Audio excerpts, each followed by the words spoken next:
విద్యార్థులు కార్మికులుగా మారిన ఘటన సిద్దిపేట జిల్లా చేర్యాల మండల పరిధిలోని వేచిరేణి ప్రభుత్వ పాఠశాలలో చోటు చేసుకుంది. ఇదంతా గ్రామానికి చెందిన ఓ యువకుడు వీడియో తీసి సోషల్ మీడియాలో పెట్టడంతో అది కాస్త వైరల్ గా మారింది.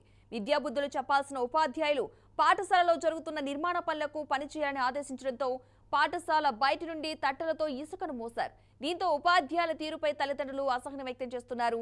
ఈ విషయంపై ప్రధాన ఉపాధ్యాయులు నరేందర్ని వివరణ కోరగా తాను లీవ్లో ఉన్నానని, పాఠశాలలో జరిగిన విషయం తన దృష్టికి రాలేదని తెలిపారు.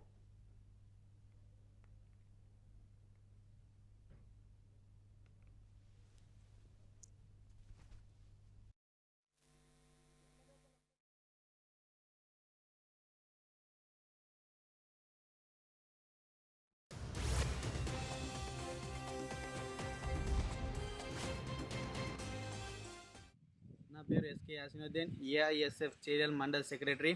సిద్దిపేట జిల్లాకు దగ్గరలో ఉన్న చేర్యాల మండలం వేచిరేణి గ్రామంలో జెడ్పీహెచ్ఎస్ స్కూల్కి వెళ్తున్న విద్యార్థులు పుస్తకాలు పట్టుకోవాల్సిన చేతులతో ఇసుక మోయించడం ఇతర కూలీలాగా చేయిస్తున్నారు. దీనిపై విద్యాశాఖలో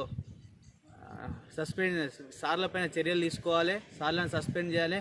లేని ఎడల విద్యా సంఘాలు అన్నీ ఏకమై పెద్ద ఎత్తున నిరసన చేస్తామని తెలియజేస్తున్నాం.